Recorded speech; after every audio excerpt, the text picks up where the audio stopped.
What is going on, folks? I pray to God, unlike yesterday, y'all can actually hear me right now. If not, let me know. I'm sure y'all will. It's me, the GREG, Greg to some, Mongo. You've been bushwhagging since 1992. It is Wednesday. You know what that means. It's time for AEW Dynamite. So that means it's time for Boom Goes the Dynamite. We've got a lot to get into, of course. Last night's NXT was an interesting show as we get to see the strength and the growth of that women's division. We also got to see Tony D'Angelo get his ass whooped again for the fifth week in a row. So Mongo no hat. Yeah, hey, look, once you decide to let the hairline go, brother, the hat game can calm down a little bit. You know, let's look at that. You see that right there? That ain't coming back. That ain't coming back, bud. That ain't coming back. Mongo, that's better than what Cookies called me. That's better than what Cookies called me. Cookies called me Aiden English. Which to be fair, hey, ain't nothing wrong with Aiden English. But yeah, we got a lot to talk about today. Of course, Dynamite tonight is looking like a pretty big one. We've got a huge world title match between Darby Allin himself, the AW World Champion, and the Alpha Konosuke Takeshita. So we'll see what goes on there. Darby, of course, at the moment, not our favorite as the pod is united on this one for once. I gave my opinion on something on Monday about how that man should not be kicking out of some of the shit he's kicking out of, but it's fine. It's okay. It's whatever.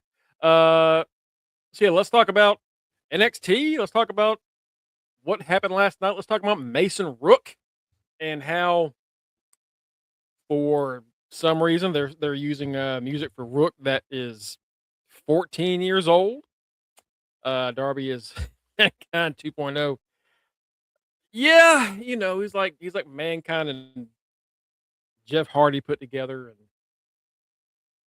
unfortunately, just for some reason, it was more indestructible aside the fact that he's 160 pounds soaking wet. I like Darby as a wrestler, but like, god damn, can he should be able to just avoid stuff instead of just. I mean, I think you could just shoot him in the face in the ring and he'd kick out. You know. Um, but yeah, that's a whole other thing we can get into later today once I have some folks backing me up. Let's talk a little bit about what's going on with NXT. NXT last night showed a lot of what to expect when it comes to the women's division. Lola Vice is being hounded by about four different women. So I feel like we're going to be seeing a multi-woman match for the title pretty soon, but we'll get into that in a little bit.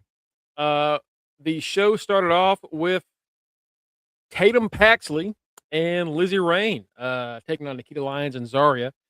Lizzie Rain, the new young hot thing in NXT, with the probably one of the most divisive finishers in wrestling right now. In fact, if you're watching live, and if you're not watching live, if you've caught us on a replay somewhere, let us know what you think of Lizzie Rain's finish with Thunderstruck. I've seen people say that they think it's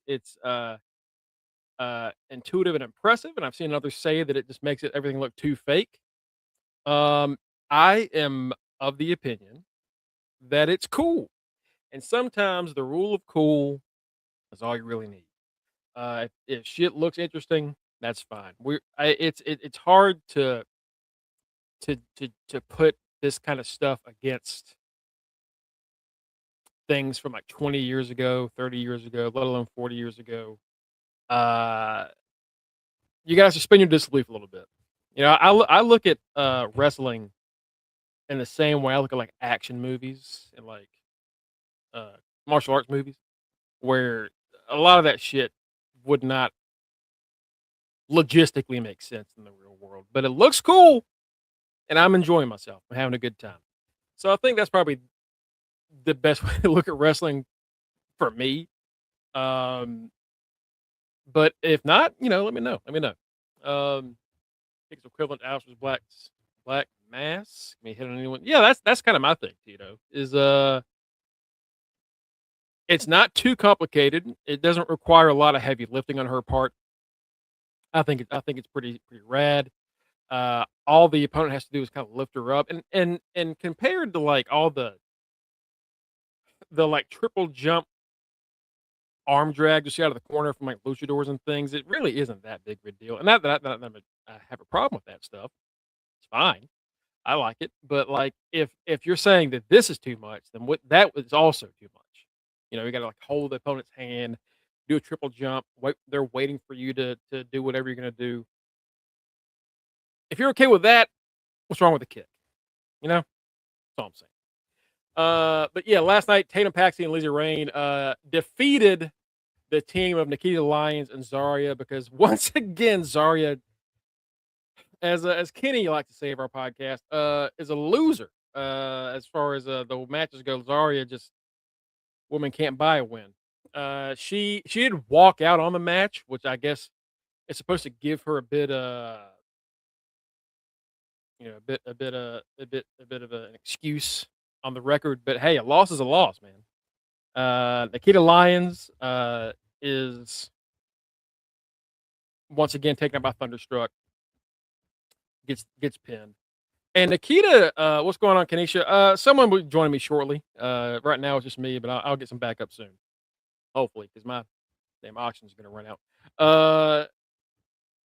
Nikita, there was a clip, and I would love to show it. I'd love to show it, but God forbid TKO strike our channel and blow us up for showing 5 seconds of a clip.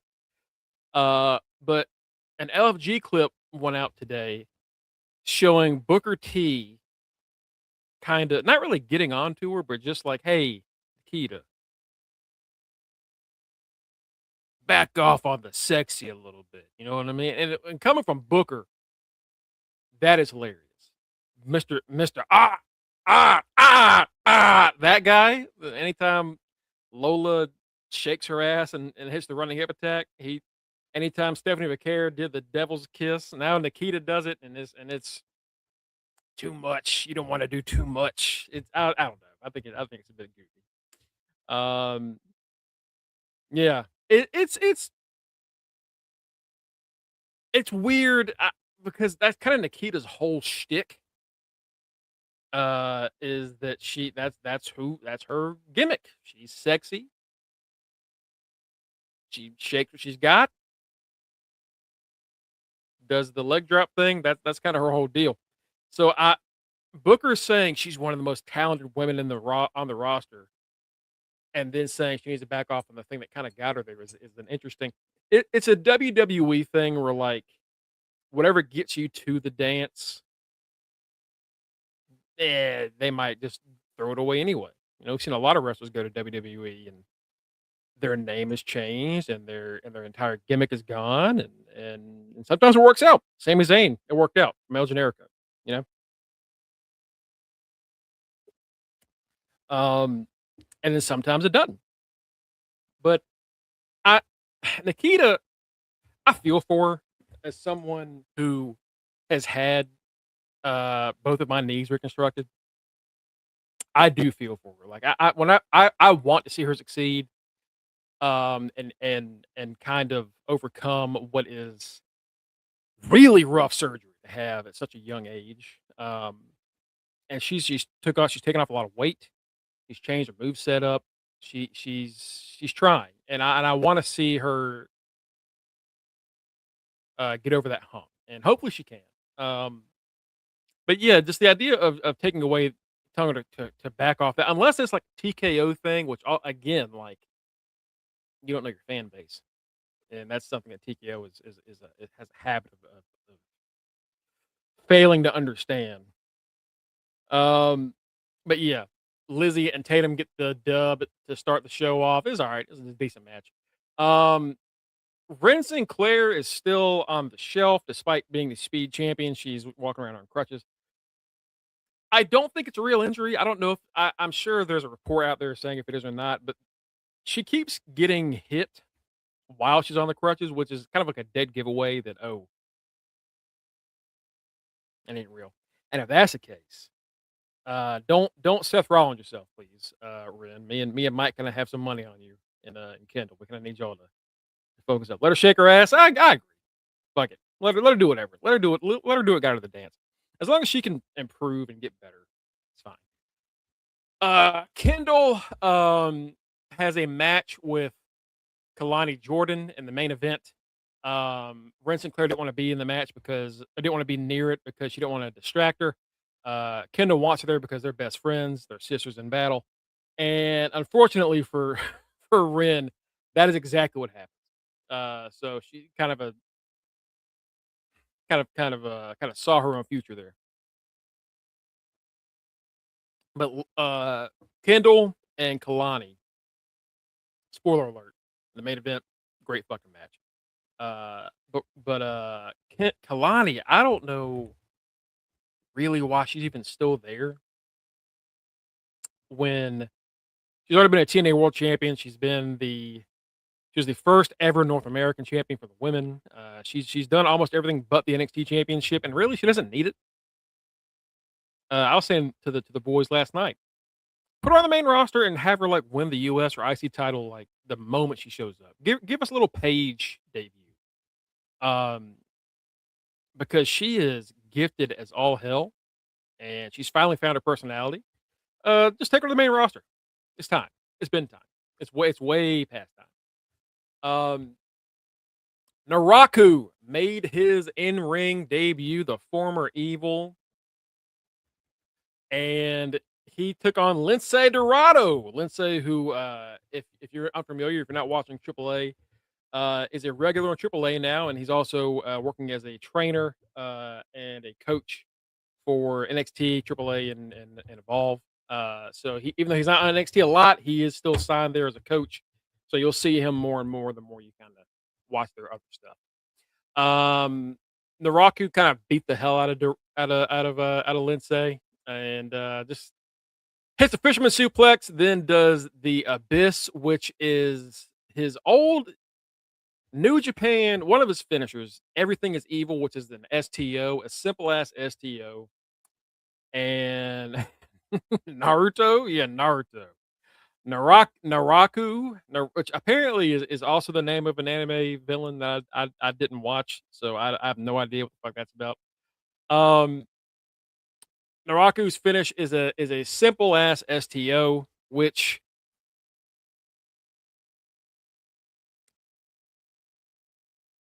he needs to update that. And the thing about Evil or Naraku, whatever you want to call him, the thing about Evil is New Japan fans were not upset to see him go after all the House of Torture shit that lasted for apparently far too long. He's great. He's a good heavy hitter. He's fun. Cool ass entrance. Can't deny the entrance isn't sick. But god damn, that an STO. He needed a bit more than that. That is not as impactful as a lot of the other shit we see. I don't know if he needs like a power bomb or neck breaker or maybe just like some kind of strike, but it's not great. And he has a submission he could use, but I really don't like the STO as a finish. I think it's one of those moves that is passed by as far as like big high impact. Like that's like a thing you'd see in the 80s. You see it on like NWA or Stampede or whatever, and you see like, oh, the great Sasuke shows up with the STO, and that's the finish. In 2026, I don't know. I don't know. It's not impressive. He's fine. He did fine. He does not really have. They're clearly. Do y'all remember when Julia and Stephanie showed up at the same time? And it was clear they were both going after the NXT Championship, and they were both booked as top tier. And it felt odd once Julia kind of got hurt and they had to give the belt to Steph. And one seemed more ready for the moment. And one seemed like they gave them all the shit, the great entrance, the really cool entrance with the mask and shit. and really didn't land. And with Julia, it really had to do with her being injured when she showed up. But like I'm seeing a similar pattern with Evil and Mason. Mason has yet to have a match, but has been far more impactful. Mason has laid out Tony 3 weeks in a row, and we'll get to that in a second. As a setup, yeah, Tito, like STO and then something else. STO and then like a dragon sleeper. STO and a choke. STO and like a moon, whatever. Like an STO just doesn't feel. It's like finishing them off with a suplex. You're like, all right, I guess. Um, we got EK Prosper with the debuting Tate Wilder and Sean Legacy taking on Birthright. It does not go well because for some reason, uh, Tate is trying to prove himself. So the faces kind of don't know. They kind of don't trust each other to make sure they look good. They kind of don't want to they don't want to tag in like they're supposed to, and it leads to Tate taking the wild ride, or he misses the wild ride and stacks. And Connors hit him with some pretty great boots to lay him out 1, 2, 3. Later on in the night, he goes and sees Robert Stone, who has an interesting night, and he tells Stone, "Hey, debuted, lost, but hey, I did debut, so I want a match next week."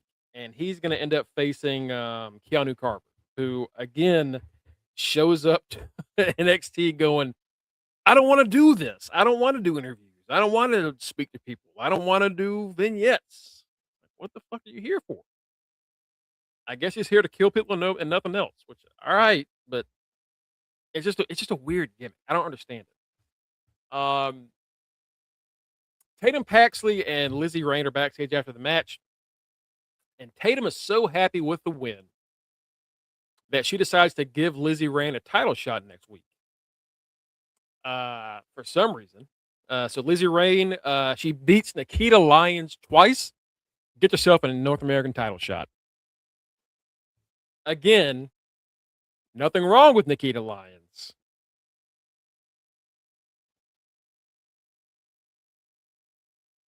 Could have beaten somebody else. There are a lot of women in NXT that are, even though we just caught up 5 other women that are waiting for the call up, could have beaten anybody else. You know?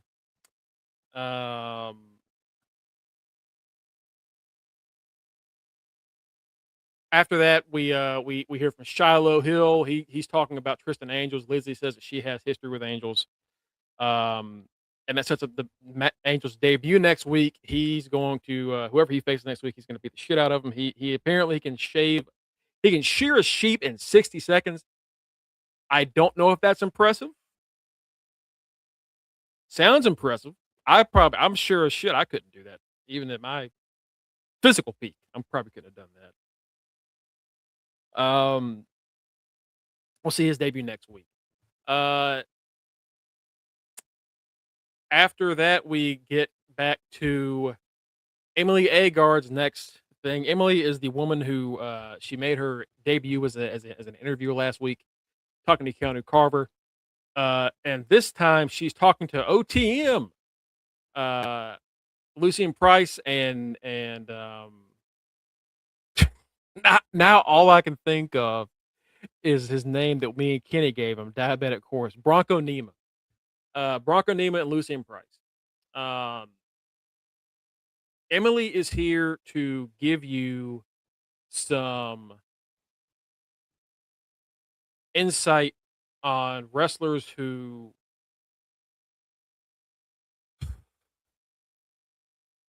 have impressed you in the ring, but need a bit more zhuzh, a little bit more story behind them. So I like this thing that they're doing with her. I kind of hope they keep this up. With Keanu Carver, it was weird because I just don't like Keanu Carver's gimmick of I don't want to be here. It's kind of I don't want to watch it. So you and me on the same boat, brother. But OTM has gotten over with us in the past year and a half. These two have really shown up and stepped up. And originally we called them the Jada Parker Project, as Matt coined it many moons ago. Jada's moved on since then, and she's apparently about to be feuding with an Italian Neidhart for some reason.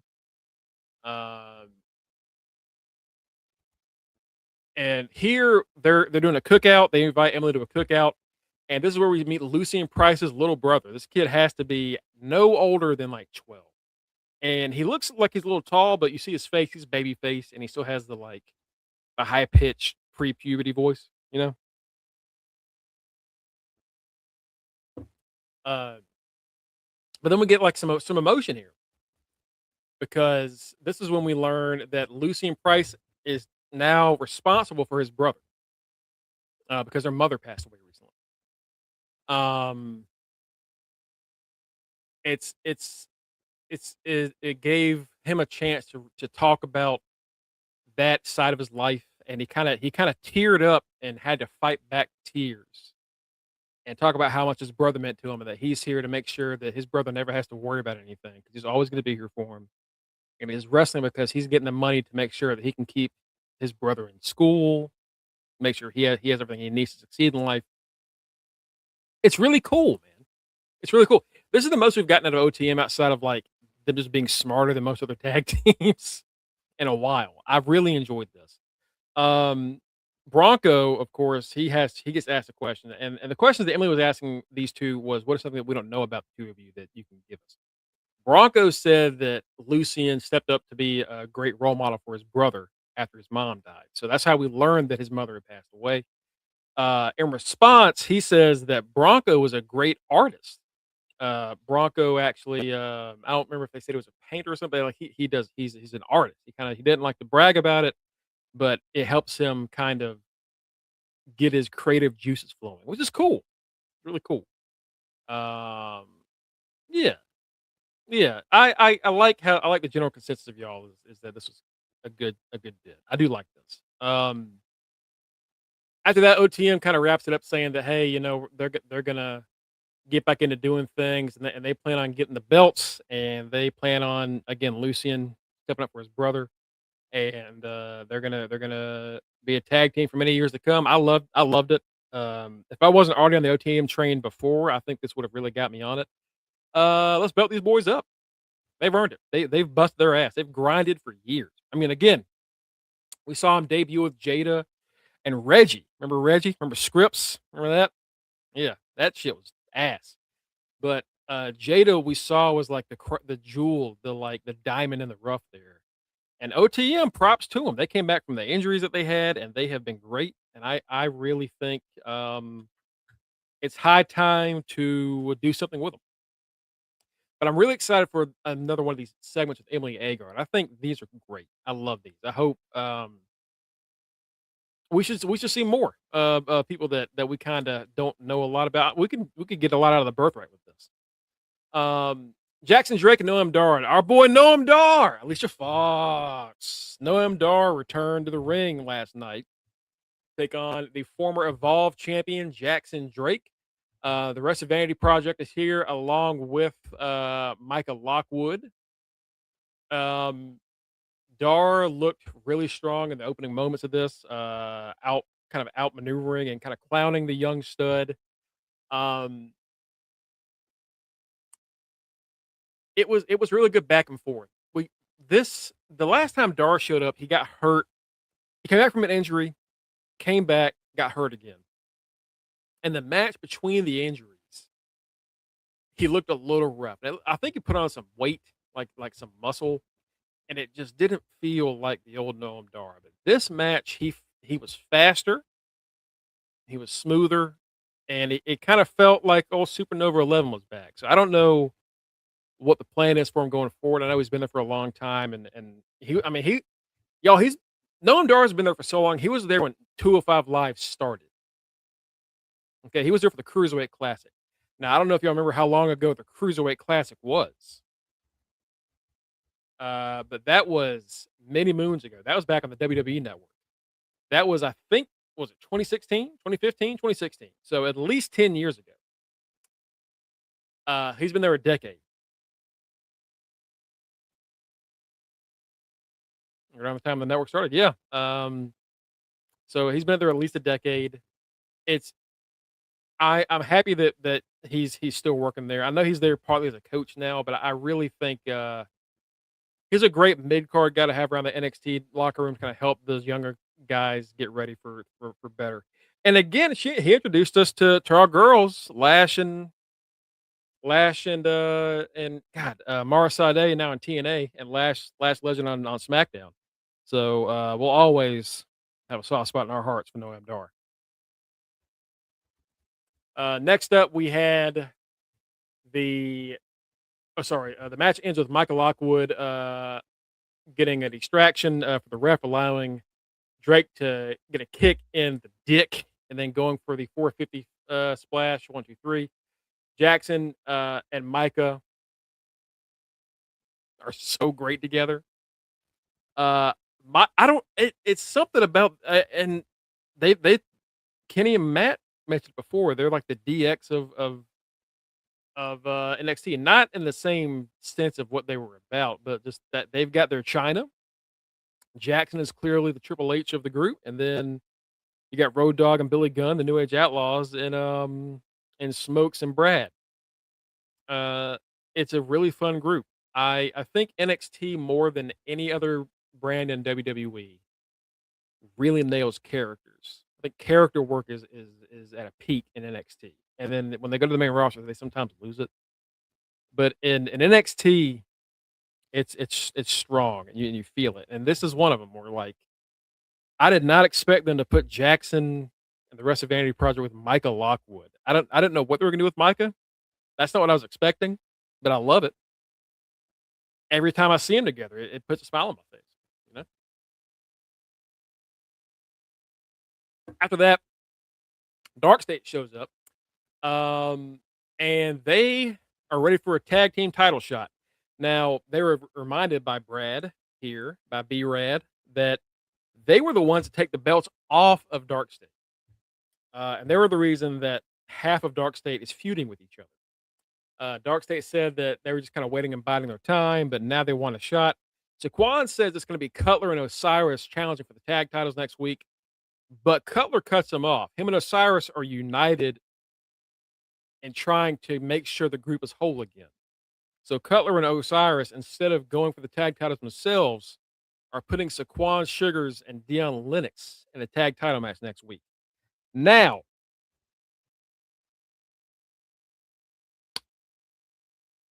I think it's pretty obvious what's going to happen here. I don't know. I don't really see them taking the belts off of Vanity Project right now. I don't know why you would. Um,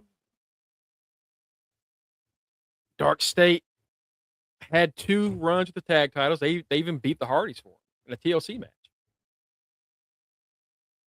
to get their second run going. So they've had a good run. Dion and Saquon are clearly ready for singles time. Dion more so than anybody else. Dion has looked incredible anytime he's got a singles opportunity. Transition is always tough from NXT main roster, and the casuals don't watch NXT. Yeah, that's the hard part, Tito. And I'll give main roster credit, especially when it's on Raw and SmackDown. One person they nailed Trick Williams. Everybody else has been. Carmelo took a long ass time to get going, and now he's even though they got him, they fixed him. He's now doing nothing. Ilya, what's going on with him? Fatal Influence is doing okay, but on Raw, Javon over pretty much instantly. Oba over instantly. They got what they were about pretty quick, and then the night they brought up Sol Ruka and Ethan Page, they nailed what they were about. Ethan Page, smarmy prick, not really a flashy, innovative guy in the ring, but he's just a little douche. He's just a smarmy asshole that gets his way, and that got over in the match that he had, and Corey Graves, who also is a really great addition to Raw because he's done a great job of giving Michael Cole the background on the AAA and the NXT rivalries, like Ethan and Javon. So Ethan on one show became one of the top heels on Raw. Perfect. So Ruka shows up, gets a debut match against Liv Morgan, shows the fuck out, does all of her crazy ass flips, uh, shows she can, just all the really innovative offense she has. Even though she loses, she looked great in it, and the crowd was chanting her name and doing this is awesome chance for her first match, her first appearance on the main roster as a wrestler on main, like outside of Saturday Night's Main Event months before that, back in like December or November, whenever it was. Her first official match as a Raw superstar, they got it right. So lately, they're doing pretty well with the call-ups, but it's a tough transition. It really is, and that's why now more than ever, it's so important, and it's really good to see when NXT nails a character, and NXT has really done that very well with pretty much everybody we're seeing on TV right now. Even if you don't like them, even if there's somebody in NXT you fucking hate, you don't even want to say. I don't like Keanu Carver. I get what he's doing. I just don't like it. But he's explained himself. I think it sucks personally, my opinion. But in ring, he's a beast. In ring, he's a monster. I just don't like his gimmick. But I get it. You know. Matt says they done. Yeah, I think Dark is done. I think next week they do the official split. I don't know what happens with Cutler and Osiris. You know, this time last year, we were trying to debate who's going to be the leader of Dark State, and I had hung my hat on it being Javon, and I still wish they had done that because I think a heel Javon, that's like cocky Javon as the leader of the group would have been awesome. But he's doing great by himself, so it's fine. But when they started out, it was really interesting, and then we saw Osiris and Cutler work, and it was they had a lot they had to work around. Osiris especially was rough, but we've seen the progress for these two guys over the past year, and especially the match last week, where they really came together and kind of they're not great, but they're better than they were. They've improved, and I'm worried about what happens when Dark State splits because I don't know if they're gonna keep Osiris and Cutler as a tag team. I'm worried they get sent to Evolve. That's what I'm worried about. Because if you send them to Evolve, it's a death wish. Very few wrestlers have gone from NXT to Evolve in the short time we've been able to do this. Most people that go from NXT down to Evolve don't make it. You know, Nikita has. Nikita has come back and she's okay. Wendy Chu is currently down there. I think she is still the Evolve World Champion, so good for her. The Smart Brothers, TNT, went down there after for some reason kind of just not being a part of the birthright anymore. And now they're gone. I mean, we saw a lot of NXT talent go down there just to get axed. So if Cutler and Osiris go down there, I'm afraid that's what happens. Keep them on NXT as a tag team. Maybe they're not Dark State. Maybe they can have a different name. Because tag team wrestling in NXT and WWE is almost dead. Y'all know this. We've discussed this many times. They have a lot of good tag teams, but they just cut a shit ton of them over the past 2 months. And the tag titles are never on pay-per-view. They never really seem to be that important in the grand scheme of things. And I think losing another tag team that really could be good if you give them some shine, like Osiris and Cutler, would really just further fuck up what's going on at NXT right now, which is a refreshing of several divisions that the main roster is fucked up tremendously.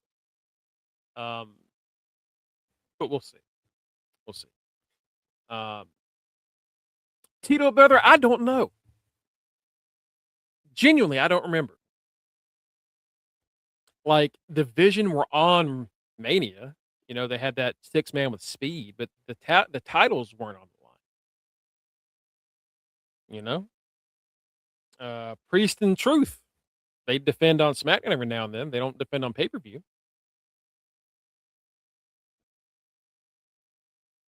Women's tag titles got defended on at Mania. That was cool. But like, I don't think Triple H likes tag team wrestling. If I'm being honest, I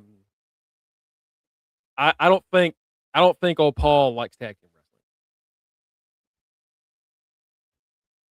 and I think there's enough proof over the past few years to validate that. I mean, we just lost a fucking New Day. He just lost a New Day, brother. For what? For what? You signed the Motor City Machine Guns for a year. For what? You signed God, Gorillas of Destiny. For what? For nothing. So I don't think Triple H likes tag teams. I think Shawn does. It's odd. I think Shawn likes tag wrestling a lot. You see him try to really push it in NXT. Does it work all the time? No, but he tries. Tag runs around black and white. I know, man. Well, and that's another thing. Tito is like when Black and Gold was going on, the tag stuff was great. And a lot of the stories were really good, and the feuds and the wrestling was great. And then he goes to the main roster as the head booker, and for a little while it's fine.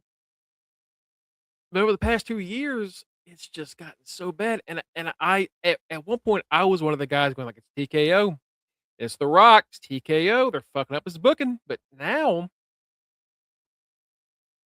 I think it just might be him. Now, is it as bad as Vince was before he got fucking booted out of there? No. And anybody that's still trying to get Vince back on this train, uh, go back and watch like 2016 to 2019 WWE, and tell me that that's better than what we're doing right now. Please, go ahead. By all means. Okay. God damn. That's the creative shit. It's just I don't know. They've had a lot of great tag teams, and they've had a lot of opportunities to do cool shit with tag teams, and they just never do it on the main roster. So, what can you do? Backstage, Tavion Heights and Miles Bourne are talking. Heights believes he's going to team with his friend Miles in a tag team match next week, but instead it's going to be Miles, the NXT North American Champion, the Men's North American Champion, and the NXT Men's Champion Tony D'Angelo in a tag match against EK Prosper, not EK Prosper. Who's the guy that beat the shit out of him? God, who is it? Anybody? I have to look it up now.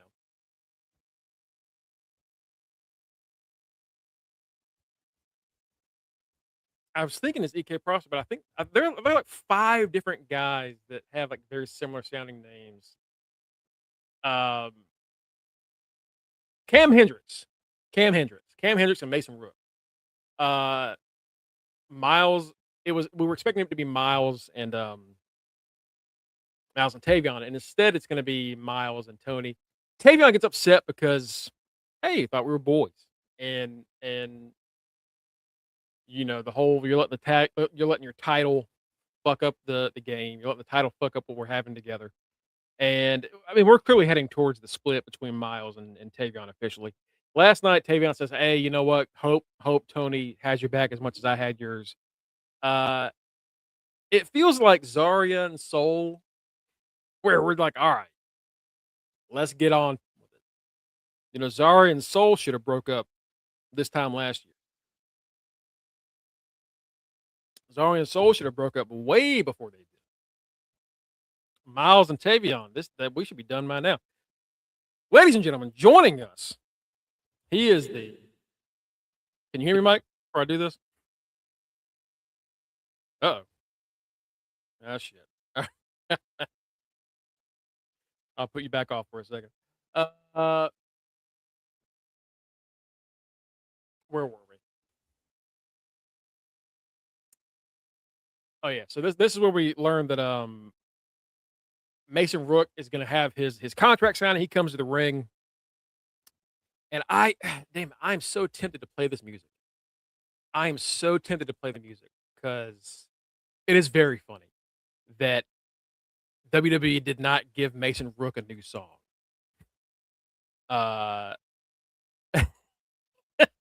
Tito said, "Don't." I know, man. I know. Just drop the link. If you go and look at the clip of Mason's entrance, you hear his theme song, and it's Mike said it sounded like Benoit's music, and it kind of does. It's like Benoit's song without the lyrics. And I heard it, and I was like, "It's all right, not bad. There've been worse." And today, someone on Twitter posted that it was a very similar song, if not the exact same song, that used to belong to another Mason in WWE back in 2012, Mason Ryan. If you go look up Mason Ryan's 2012 theme song, it is beat for beat, riff for riff, same exact intro, the exact same song that they gave Mason Rook.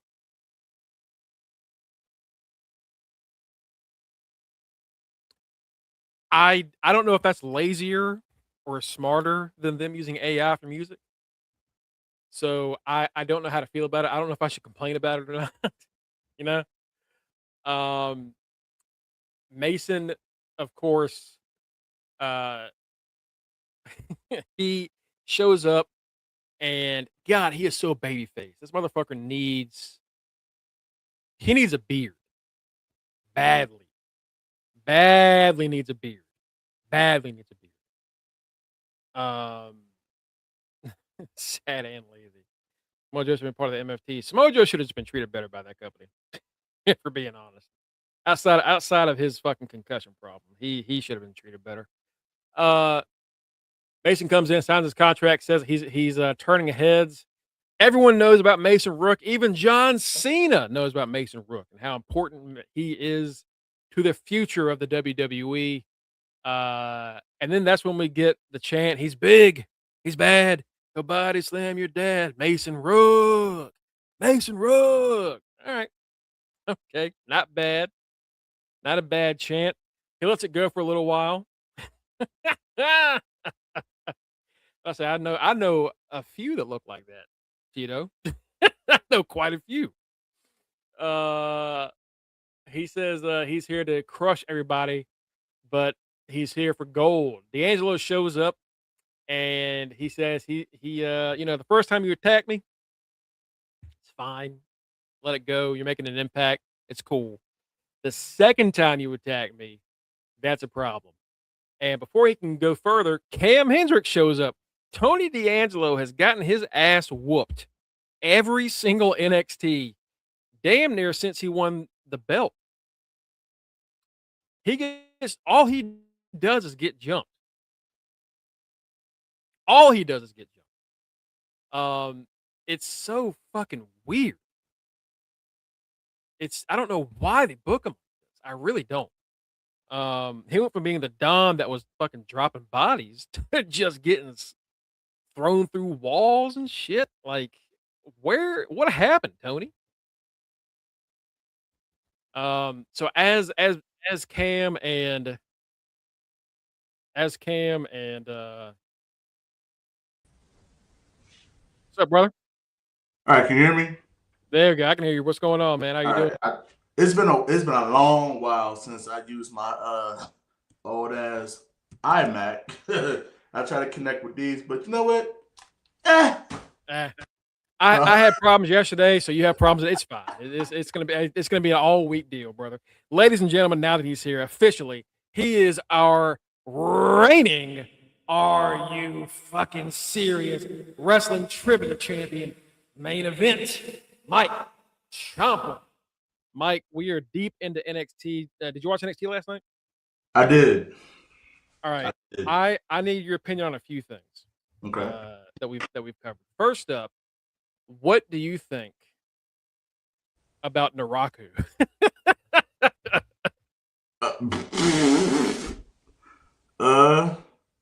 Yeah, he's he is Japanese Matt. That's what I think of him, like you said last night. Bro, he showed up on the ring, and I was like, "You can't tell me that's not Matt in a hoodie." That is that is definitely Japanese Matt. It's gonna be strange because he, along with Mr. Rook, they got two big guys now, two super heavyweights now on the main roster. Mike, I was saying that, what this reminds me of? This reminds me of when they brought in Stephanie and Julie at the same time, and they were both, like, at the top already, and you had to pick one, and one of them got this cool-ass entrance with the mask and shit, and then the other one went on the titles. So, I started feeling with old Evil and Mason Rook. Evil got the cool-ass entrance, but Mason seems to be the one getting more over. And he hasn't had a match. That crowd. This is when you know, and we've always said this, that NXT is a true pro wrestling crowd. They had a chant for that motherfucker, and I'm like, wait a minute, what's going on here? Already? Like, he has a chant? Okay, bet. Yeah, it was just like Cena kept sharing his shit and doing that, and then they added the like singing his name at the end of it. Like, this is cool. I do wonder if that's like something that happened on the indie scene that maybe we didn't know about. But regardless, yeah, NXT will get a chant going, Mike. NXT will get a chant going more than anybody else. That went down. It looks like Dark State's finally gonna split next week. Yeah. I am kind of worried for the State of Osiris and Steve Cutler after they split, because I don't think. Yeah, I know. I was like, at best they're gonna go to Evolve, and that's just delaying the inevitable if they go down. Yeah, that's just going down there is the equivalent of death by 1,000 cuts. Death by 1,000 paper cuts. So there's no need to. And I said it when they had their tag match last week. I'm like, all right, these dudes, they're about to go. Surprisingly, they won. Yeah. But when I looked at them last night, I'm like, oh yeah, y'all definitely leaving. If that title shot now is to Dion and Sugar, yeah, y'all gone. Like they're not taking that belt off of Vanity Project next week. Yeah, they're taking the belt off of the next week. So they're gonna split, and then we might get like a couple of weeks of Steve and Osiris trying to save the friendship, and then done. Yeah, they're and it's sad because outside of the tag team titles, what did that faction accomplish? Not shit. Not a goddamn thing. They were coming, and then they came in hot like they were the new Shield 2.0, and yeah. Anything. I was saying this time last year, we were like, who's the leader? Like, is Javon the leader? This could be cool if they really do this, right? And they didn't. Yeah. And like their big win is like they got the tag titles back off the Hardys in a TLC match. Like, that's cool. And then that was it. Yeah. That was the height. Yeah, that was their height. And, briefly, what up, Batty? What up, Cookies? What up, Kenesha? Tito? I just knew that at least Dion would at least get a legit shot at the NXT title. But then again, this is what happens when you put the trust in old motherfuckers like a Joe Hendry and then now Tony D post Oba.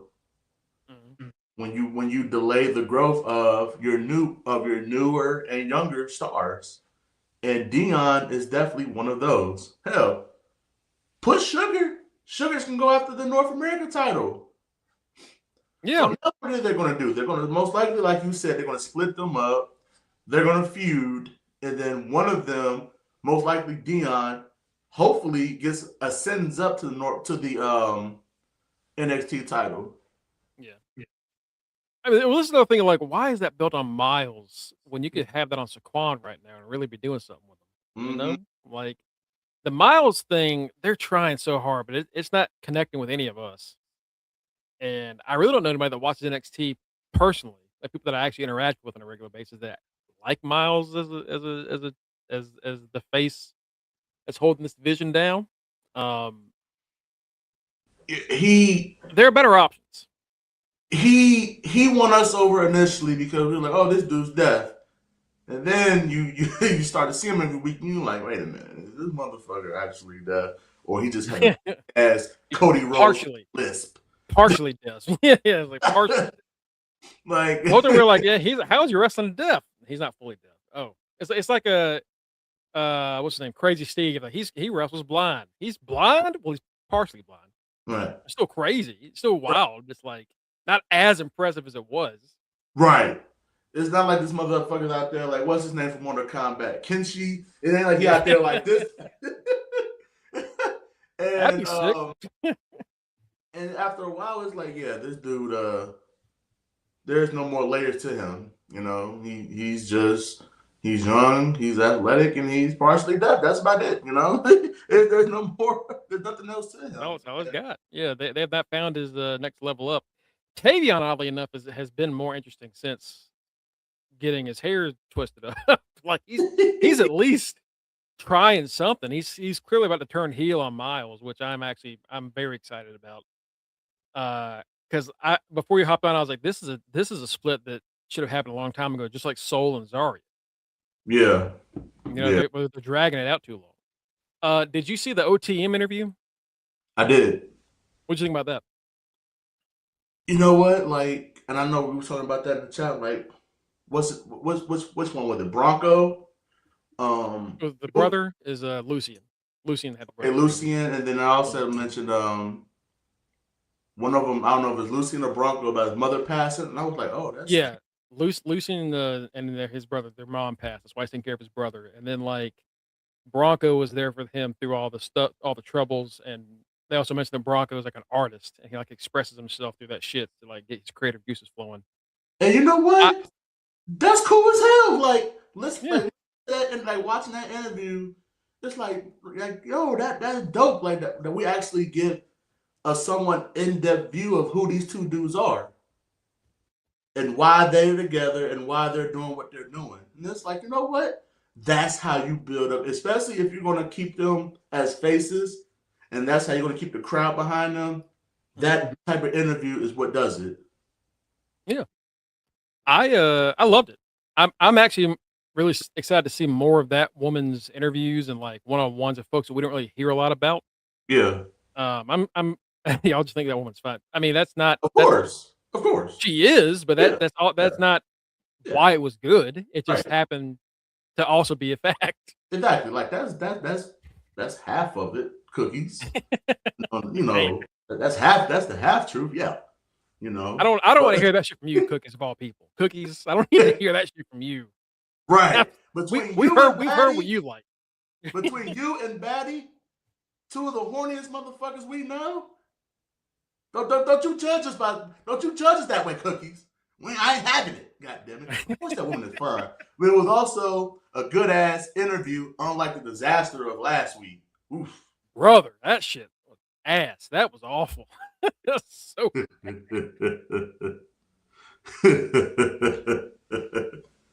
you know, Keanu, what do you want to do? I don't want to be here. Fine. All right. Okay. The two of you are a tag team, Batty. You just got to accept it at this point. Horny ass tag team, and we love the both of you. they're a tag champions. That's what they are. Main event. One of our girls from the Ring QCC, Kendall, showed up. Taking Kalani. This was a good ass match. Yes, it was. Not that we need to expect anything less. Kalani's all obviously incredible, and Kendall is clearly just a natural at this shit. They had a really great back and forth. Kendall doing her best to kind of catch Kalani going out of her various springboard dives into the ankle lock. Kalani again and just has really found herself as a heel. She's fantastic. Yes. She should go up. She's ready to go up. Just go to her. But I mean, if you're not putting the NXT title on her like next month, just send her up. To be honest, and I know we had mentioned this the other day, they should have brought her up instead of Soul. Yeah, honestly, you're right. Absolutely right. They brought her up. so should still be going after that NXT Women's Championship. And but it is what it is. Kalani's great. She's a freak of nature. Kendall's great. Her and Ren. First of all, Ren was looking so goddamn good last night. I'm like, good God, Ren. Our baby she was looking gorgeous last night. She was. She's like those two. Like how we feel about. How Mongo and I feel about the Ren QCC. They are wrestling savants. Mm-hmm. Those two women are two of the best in the world, and at some point, I need Kendall with that belt. I need it. I need her with that belt. I mean, I get it. She's still relatively new, although she's been there for a while. But HBK, at some point this year, this is what needs to happen, okay? And that's I'm showing my true bias. Ren needs to be the North American champion. Kendall needs to be the NXT Women's Champion. That's right. That's right. And look, if you can't do that for whatever reason, why don't you send those women's tag titles down to NXT and let those girls have a run? Some gold, some better than the speed title. Ren deserves more than the speed title. Some gold should be on these women. Yeah, yeah, definitely that's option B. If you don't want to put the both singles belts on them, have them lose to whoever at the time they get a shot, whoever is the women's tag team champions, have them lose to Ren QCC and let them go amongst all three brands. Yeah, just show off. Pop up on the SmackDown and Raw, show what they can do. Yeah. Earlier in the night, Ren is worried about causing a distraction in the match, and unfortunately for her, that's exactly what happens. Because Lola and Izzy get in a fight, they come down the ramp fighting each other. They run into Ren. This is how I knew, Ren's not really hurt, because they just bumped Ren while she's in this boot. So don't Seth Rollins yourself, Ren. Be fucking careful. We don't need this shit happening now. They come down and Ren gets knocked over. This leads to Kendall missing her big moment. That's enough for Kalani to knock her off the top rope and hit the one-of-a-kind moonsault, 1, 2, 3. After this, everybody surrounds Lola. Kalani, Kendall, Izzy are all taking shots, and then it ends with Kendall and Ren watching as Izzy lays out Lola. But it seems like we're setting up a four-way for the title. Yeah, and I love it.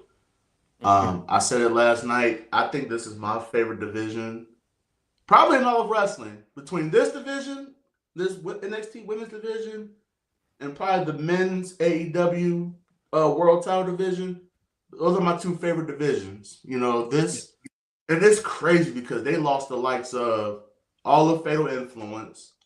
They lost Lash. You lose the likes of they did lose Soul. They did lose Soul. Lose Soul, yes, they lose Soul. Roxanne, although she left the Lord, you still lost her. They lost a lot of pieces. And boy, did they re-up. And you got the likes of Lizzie Rain. You got Callie Armstrong.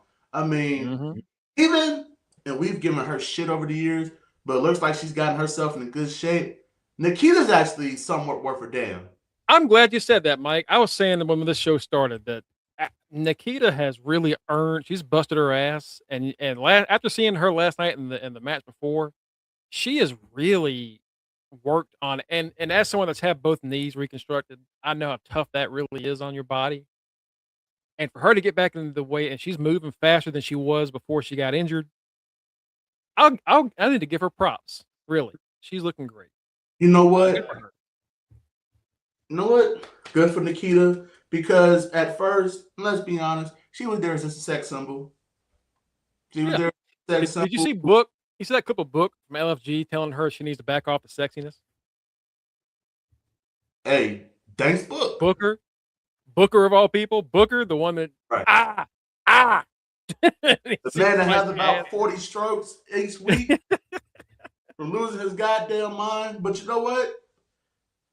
But with her, it was too obvious. If you're going to have the sexiness, at least have the ability to wrestle. Yeah. and and kudos to her. Like, she went through those knee injuries. You know, she got herself into wrestling shape. And hey, man, she's doing her damn thing right now. So hey, shout out to Nikita. And then you got the likes of Izzy, you know, who's become a monster, you know, and then you still got Zarya there. So look, that women's division is fucking stacked. And I've been saying it over the past probably a few months now. That division has been carrying NXT.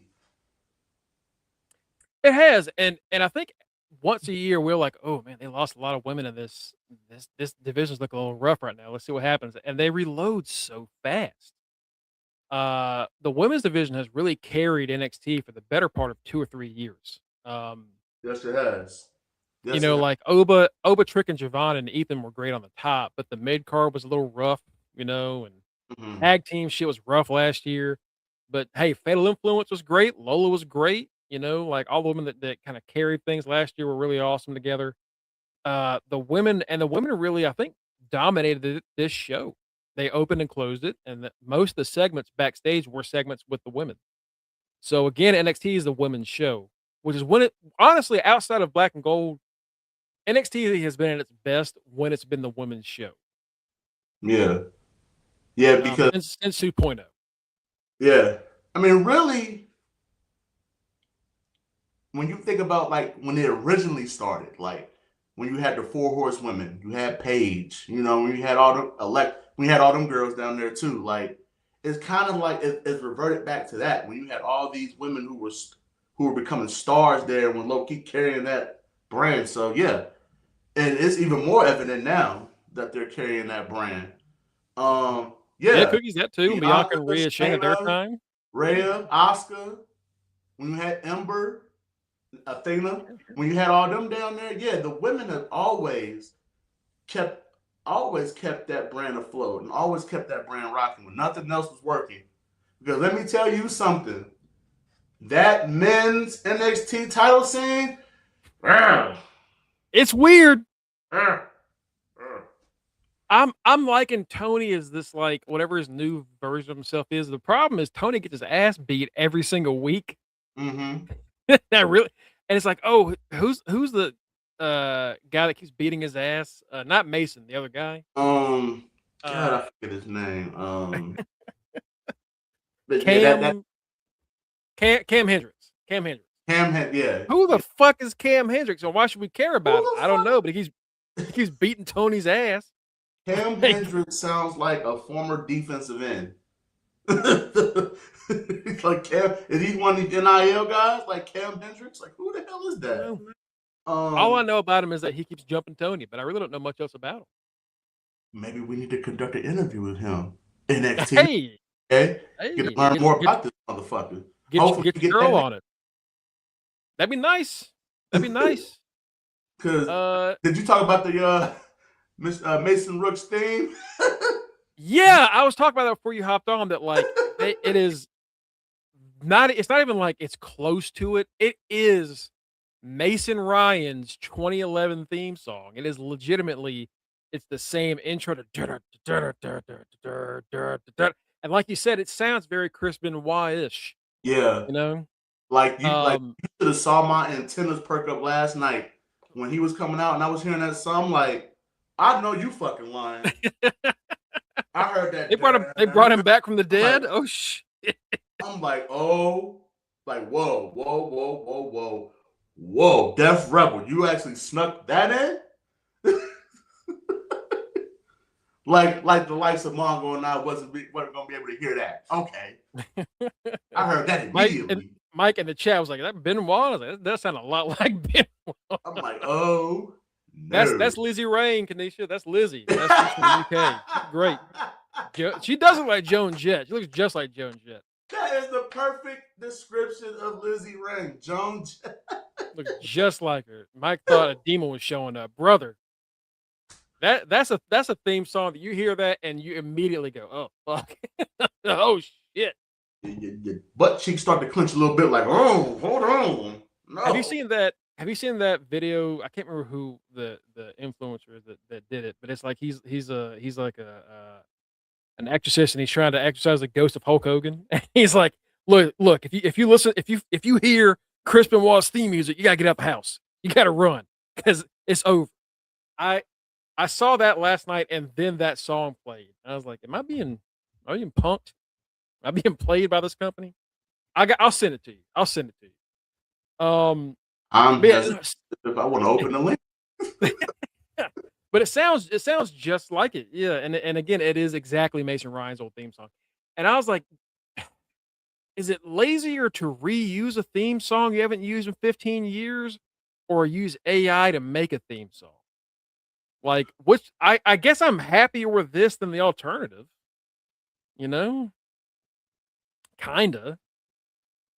Like, how lazy can you be? But also, like, I guess it's better than giving him like a Danhausen song that fucking Sol Ruka got.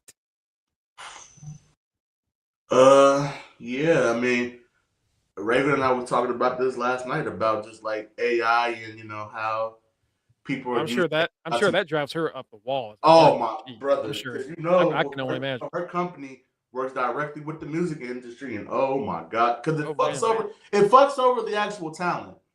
Yeah. And that's her biggest thing. Like, it fucks over the actual talent when these people cut the middleman, the actual man or woman. Mhm. It cuts the human out and just relies solely on AI to get this shit done. So AI has created the slipperiest of slopes Yeah. for sure. So I mean, I to like answer your how question, I think we're fighting back against it pretty well as our generation and younger. I think we're actually doing pretty well as far as like, hey, fuck this. We don't want any part of this. But yeah, yeah, like with music and art, like you're taking the soul out of art when you're making it with AI. That ruins. The whole point is you're expressing yourself and your ability through this to make something that's beautiful. And if when you just AI make a song for me, that's not it doesn't hit the same. There you go, Batty. Fuck AI. Let's yeah, talk about Dynamite tonight. I knew from what I know what your wife does. Like I know she hates that shit. yeah, I y'all know she can't buys that stand shit. it. Let's talk about Dynamite. Dynamite's a pretty good looking show. We're starting the Owen Hart tournament soon. The brackets are going to be announced tonight. Damn, these years Yeah, be flying quick, don't they? I'm telling you, man. It was. I felt like it was. We just got done with like 3 different tournaments in AEW. Yeah, like And damn, it sure is time going we're hard. about halfway through the year, Mike. We're almost Fuck, halfway through. god damn. I'm telling you, Yeah. man. When we were younger, these days didn't. They used to take longer. You know, this shit Oh took yeah. a lot longer. When we were in the glory days of Black and Gold and talking about 205 Live and all that shit, time was definitely slower. But Mhm. you know, COVID and that can be a whole nother episode by itself. That's true. What COVID did with time. But that opened up a whole bunch of conspiracies, which I'll be glad to talk about. But That's a whole other. That's a whole other episode. yeah. It's a whole other episode. I mean, you're all living good as well. Hey, you know what, Betty? We are. I think We we are. are batty. Hey, You know what? we ain't getting older, we getting better. Damn right. Although, our limbs pop more than they did days when we all met, but Probably can't drink as Mongo much had a as we head used full of to. hair. Yeah. Yeah. I didn't have Kenny. Can you imagine the time where Kenny wasn't gray? Yeah, when we all first met each other, Kenny's beard looked like mine. Okay, Yep. Not a scratch of gray in it. a You scratch of know? gray. Now that motherfucker is the silverest of foxes, Looking like Father Time. looking like a garden gnome. He was old, but not that old. Right. He was always our old man, but like, damn, that motherfucker really turned gray. We'll hear from MJF tonight. MJF, the former world champion, of course, he's going to challenge Darby. We'll learn if he's going to do the no hair, if he's going to lose his hair for this match. What do you think of the stipulation of Darby's title versus MJF's hair? Because I thought what they were going to do was they were going to have MJF. If MJF lost, then Hangman could challenge for the world title again. Or if MJF lost, he would have that same stip where he could never challenge again.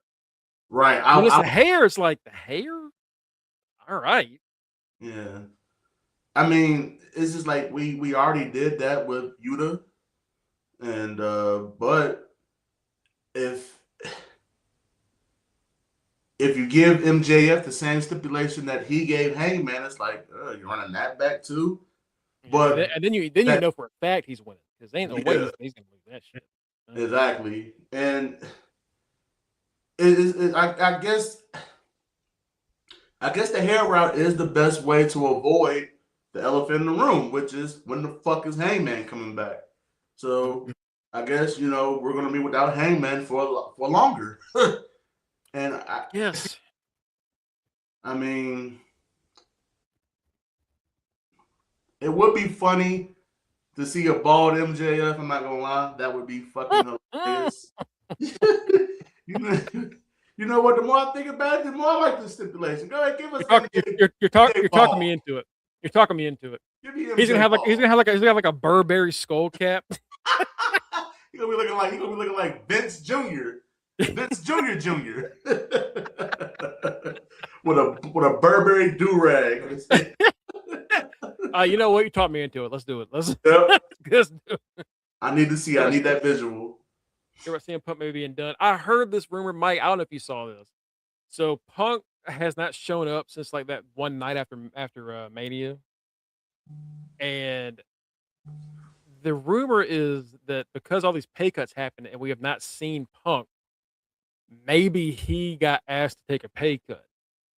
And then the Roman thing happened where Roman said he's not going to miss a night going through the summer, and then all of a sudden the WWE said actually he's missing all of June, and then last night or Monday night, nope, he's back on June, and that's when you were like, okay, so you asked for a pay cut, and he said fuck you, and y'all realized you can't lose Roman. That would be stupid. I don't know if that's true, Cookies. I have no idea. It would be funny. It would be funny if Punk sold his soul to come back just to get fucked over anyway. Like that feels like it kind of feels like justice. Yeah, sold his soul for that main event at WrestleMania that he desperately wanted forever, and to be the one to be like, oh yeah, we're not taking a pay cut from Roman, but you feel, yeah, you're gonna have to run us that if not 50%, at least 25%. Yeah, let's dock you a few mil and see how this goes later on. Yeah. And you know what? If I was Punk, I'd be like, I think the fuck not. Hey, he can retire. I don't know if he can go back to AEW, but hey, fuck, if Aleister Black can go back, maybe he can. Who the hell knows? No. I feel like Tony's the kind of guy that he has enough money, he didn't give a fuck. Like because Vince was like, hey, for money, I'll do whatever. But Tony, he's already got billions.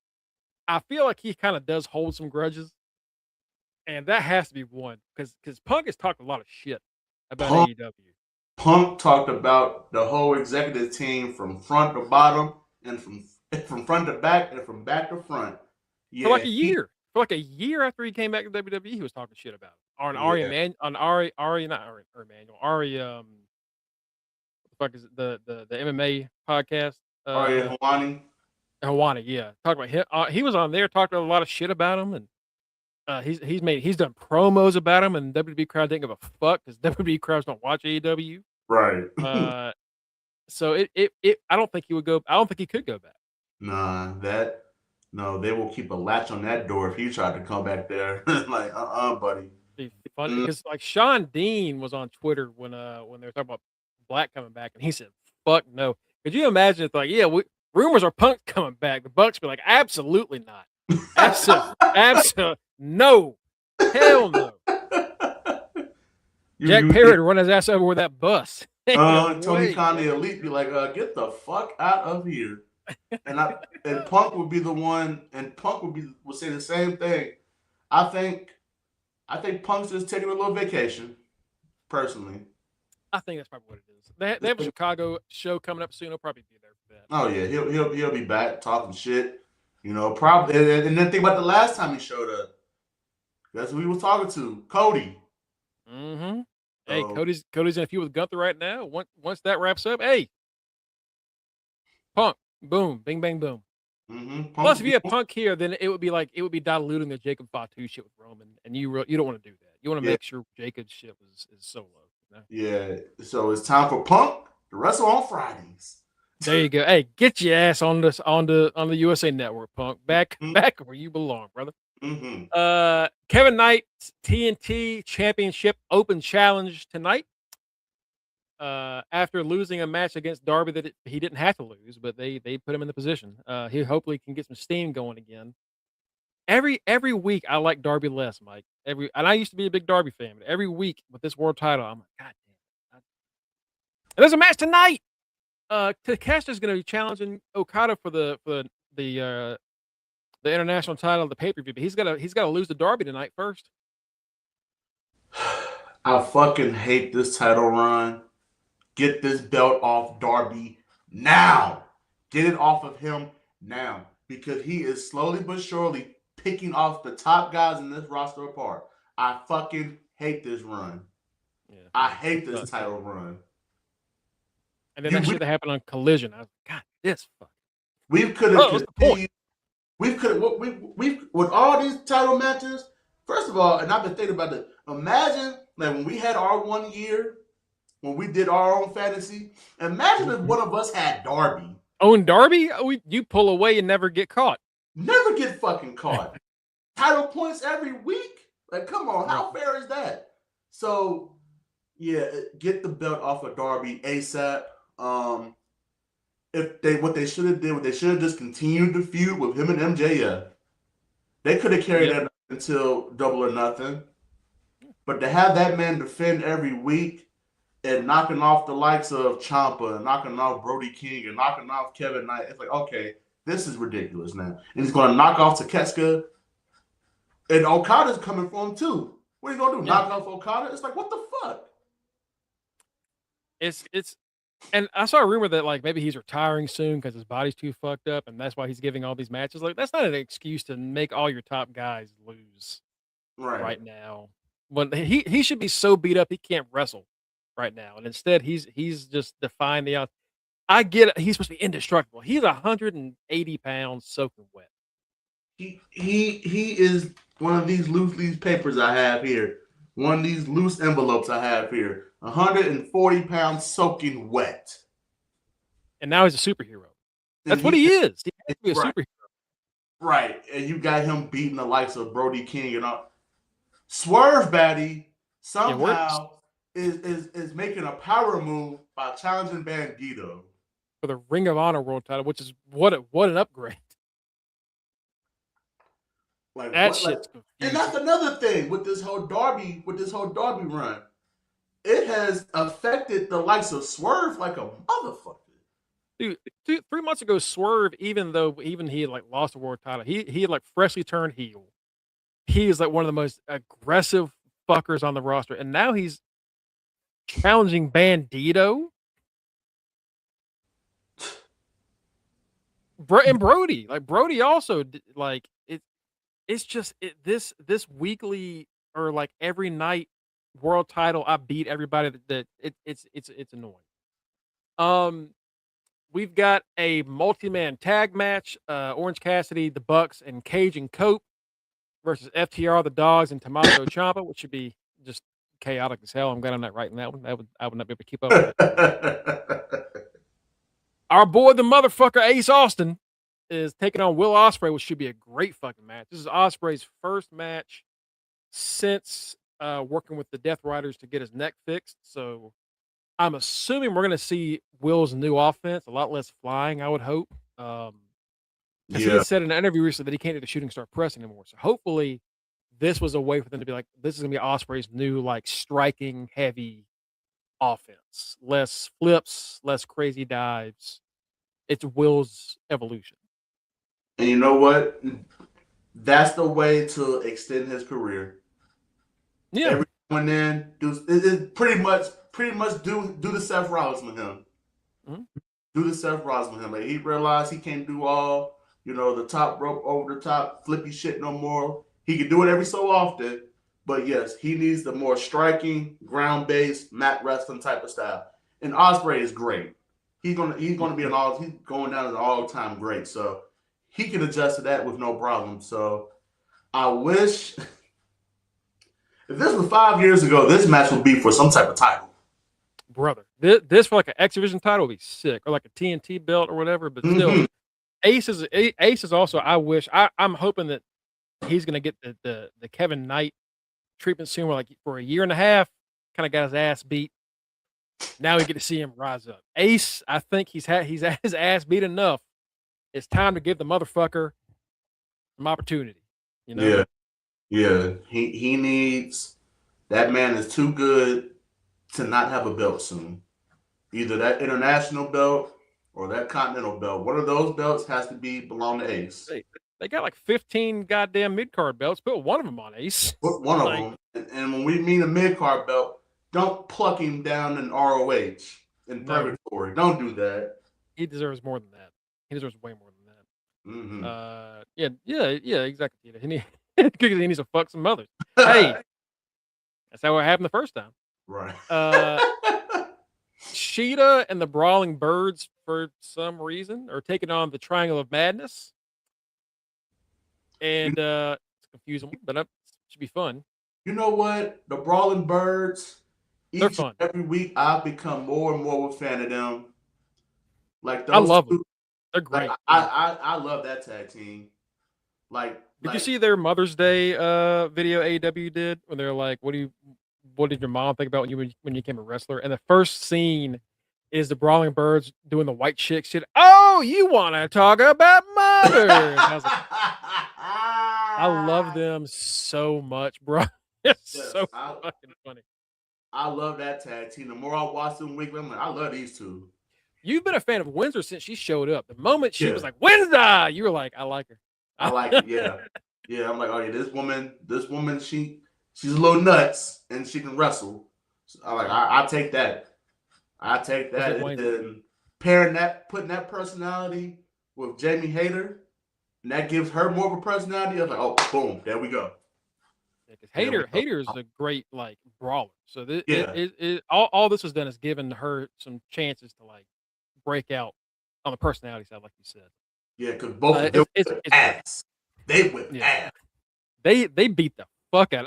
I do their matches on Collision, and it's always these like two indie folks, and you're like, good luck, girls. And in 2 minutes, they've beaten the fuck out of whoever they're facing. Those two are the female bar. If that is Sheamus and Claudio in female form right there. And what a compliment, Mike. That is I can't think of a better compliment to give a tag team than that. Then you know what? This impromptu ass brought y'all the bar. Like it because the bar was one of the best tag teams of all time, and it came out of fucking nowhere. Came out of nowhere. A tag team we didn't think was gonna work. Ended up being one of the best ever. Mm-hmm. Main event, of course, Darby and Takeshita. Should be a great one, but unfortunately, it's gonna hurt Takeshita. We know the outcome. We already know the outcome. This is the thing that, like, as long as they have a great match, it's fine. This is that side of like the AEW side and the indie side. Where, like, it's as long as the match is good. No, you gotta. It does hurt them if they lose. It hurts them. It does. It does. It does because now it's like, okay, if he can't beat Darby, then how the hell is he gonna beat Okada? Yeah, Darby, who got thrown 25 feet onto the concrete floor, you can't beat him 4 days later. You ain't gonna be able to beat Okada. You're losing. You're a loser. Yeah. Like, genuinely. That's gonna do it for us, folks. Thank you so much for joining us. We appreciate it. We will see you tomorrow night. I won't, but Mike, Kenny, and Matt are gonna be doing the thing. Honestly, Cookies, that's a great point. This is the kind of company that tournament would have excelled in. Oh yeah. That's a good point. They thrive. We might talk. That might be something I can talk about tomorrow. What the fuck is that tournament? But I'm gonna have a small procedure done tomorrow. Nothing major. It's not gonna be too damaging. I won't have a voice. So it'll be Kenny, Mike, and Matt doing the thing tomorrow. You can follow us at Facebook.com/Under the Ring Pod and Twitch.tv/Under the Ring Pod for all of our news details and updates on our next projects. Anything I write, any shows me, Mike, and Kenny and Matt do. We got Vampires coming up. One more month. Messiest Divorce in Cinema is coming up, baby. Can't wait. Yeah, we're gonna all be fucking just sitting in the chair, got some popcorn and wine, and watching these catty bitches go through the messiest, bloodiest divorce. Cannot wait. We're gonna be like, oh my, oh, he said what? Oh, fuck. Tune in, folks. You can also get us at linktree/UnderTheRingPod to get all of our personal social media links. I am at Greg Bush SK on Twitter and Greg Bush on Blue Sky. You can get Kenny, the reigning Regis Memorial Predictions Champion, at RockRiz44. You can get since he decided to show up today, he gets to have this one. The reigning Reggie Simpson Memorial Predictions Champion. The main event. Mike Chomper at Mr. Freshbeard. Nobody else gets that because they didn't shut the fuck up. So we got Maddie. They got Maddie Brains, the forever Intercontinental Champion and the leader of the 2025-2026 Fantasy Wrestling Champions, alongside Mike and Kenny, the NWO, Matty Bischoff at the right answer. Our Street Team Captain in the comments, Tito Borja Maliente, and last but not least, our good friend of Florida Gator, Justin Devontae Baxter. Folks, y'all have yourselves a great night. Enjoy the show. See you tomorrow. And, do the